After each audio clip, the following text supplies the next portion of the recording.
Assalamualaikum warahmatullahi wabarakatuh. Selamat pagi, siang, sore, malam, Mas Mbak dan teman-teman sekalian. Perkenalkan, nama saya Waldo Arya Nugroho dari Wirasatya 2023. Kali ini saya diamani untuk menjadi tentor mata kuliah hidrologi terapan tahun 2025. Oke, langsung saja. Pada soal kali ini terdapat 4 soal. Soal pertama, kita disuruh melengkapi proses atau tahapan yang terjadi pada siklus hidrologi. Terus selanjutnya melengkapi juga proses atau tahapan yang mempengaruhi konservasi das. Soal kedua, kita menentukan curah hujan wilayah untuk area das yang terlampir. Seperti ini. Untuk soal ketiga, kita menghitung intensitas hujan lalu menggambarkan kurva IDF mononobe-nya. Untuk soal keempat, kita menghitung indeks infiltrasi dari suatu wilayah tangkapan das. Oke, untuk soal yang pertama, proses tahapan yang pertama itu ada evapotranspirasi atau penguapan air dari permukaan bebas seperti laut, danau, sungai, dan genangan. Terus tahapan yang kedua yaitu evapotranspirasi atau penguapan air dari tumbuhan melalui stomata. Yang ketiga ada pembentukan awan atau kondensasi, yang keempat ada awan itu sendiri, lalu yang kelima ada hujan atau presipitasi, lalu yang keenam ada infiltrasi atau proses masuknya air hujan ke permukaan tanah atau zona tak jenuh. Lalu yang ketujuh ada surface runoff atau aliran air yang di permukaan tanah menuju saluran ketika intensitas hujan melebihi infiltrasi atau zona tanah jenuh. Terus yang ke-8 ada interflow atau mata air yang keluar ke permukaan menjadi aliran permukaan. Lalu yang ke-9 ada cadangan air tanah. Yang ke-10 ada perkolasi atau pergerakan vertikal air dari zona tak jenuh ke zona jenuh. Lalu yang ke-11 ada groundwater flow atau base flow. Lalu tahapan yang mempengaruhi konservasi das. Ini ada 5, yaitu presipitasi, intersepsi, infiltrasi perkolasi, runoff, dan cadangan air tanah. Lanjut ke soal kedua, kita disuruh menentukan curah hujan wilayah dari daerah yang terlampir ini. Yang pertama kita membuat polygon Tyson-nya dulu. Di sini satu kotak ini bernilai 1 hektar.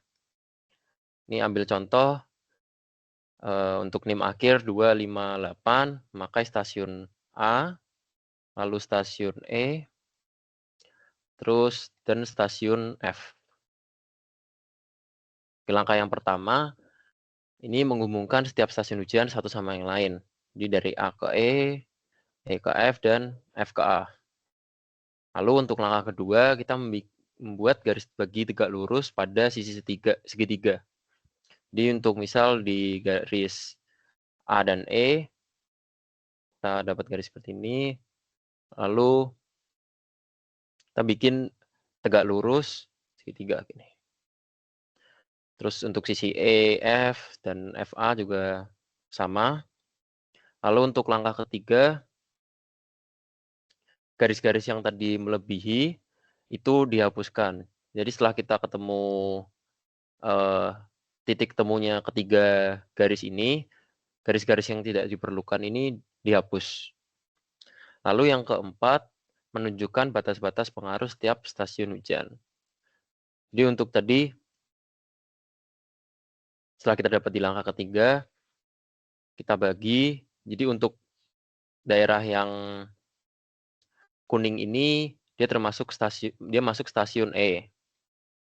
Terus untuk daerah yang biru ini, masuk stasiun F. Lalu untuk yang hijau, masuknya ke stasiun A.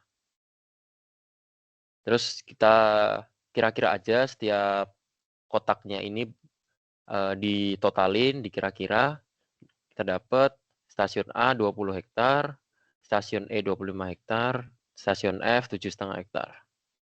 Terus kita untuk menentukan curah hujan wilayahnya, dengan metode polygon Tyson-nya, Rumusnya seperti ini, lalu dimasukin aja stasiun A 20, stasiun E dan stasiun F, lalu dikalikan dengan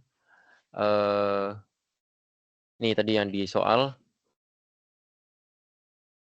nih dapat yang stasiun A 50, stasiun E 55, stasiun F 60. Dikalikan ketemu 54,1. Lanjut ke soal ketiga, kita disuruh menentukan intensitas hujan, lalu menggambarkan kurva IDF mononobe-nya. Tadi di soal dijelaskan curah hujan rencananya periode ulang 100 tahun itu 320, lalu kita bikin kurva IDF-nya sampai dengan 12 jam. Langsung masukin rumus mononobe-nya aja. Di sini I itu intensitas curah hujan untuk lama hujan, terus R24 itu curah hujan maksimum selama 24 jam, T ini lama curah hujannya. Ini langsung dimasukin aja, kita mulai dari 0,5 setengah jam, lalu 1 jam, 2 jam, 4 jam, 6 jam, 8 jam, 10 jam, dan 12 jam. Lalu dimasukin ke tabel, dapat segini. Ini untuk tadi intensitas hujannya, terus bikin per menit 30, 60, 120, 240, dan seterusnya. Lalu dimasukkan aja ke grafik. Jadi grafik ini biasanya harusnya menurun karena dari setiap periodenya angkanya menurun terus ya. Lalu soal keempat ini ada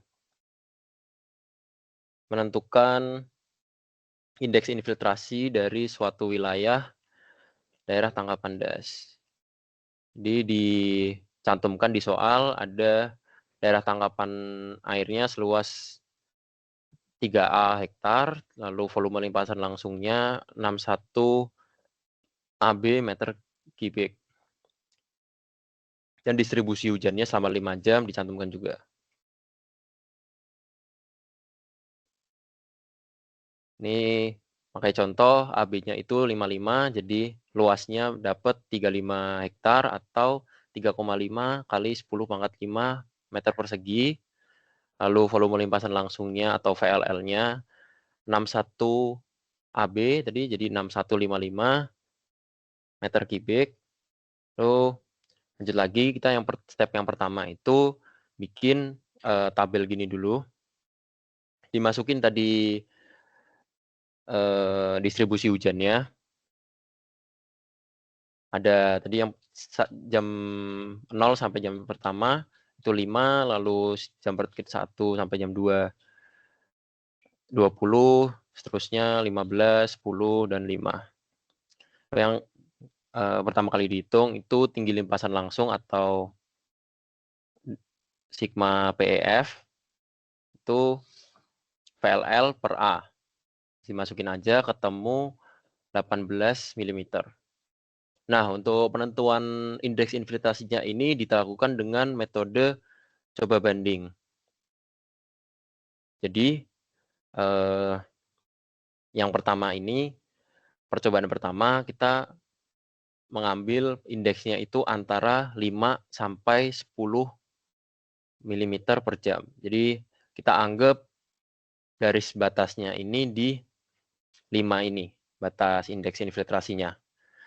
Jadi untuk masuk ke rumusnya, ini yang dipakai hanya yang di atas garis percobaan kita. Jadi yang dipakai hanya 20, terus 15, lalu 10.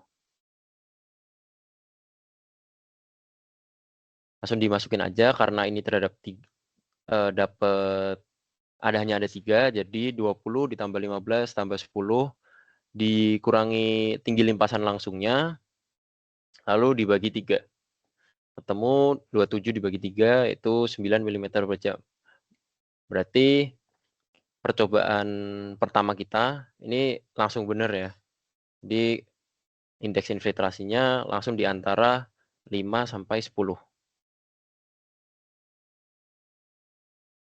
Terus untuk UTS mungkin bisa dipelajari lagi kayak soal-soal ini, di PPT tadi ini soal yang pertama ada di PPT pertemuan pertama, untuk siklus hidrologi, lalu tahapan-tahapan konservasi das.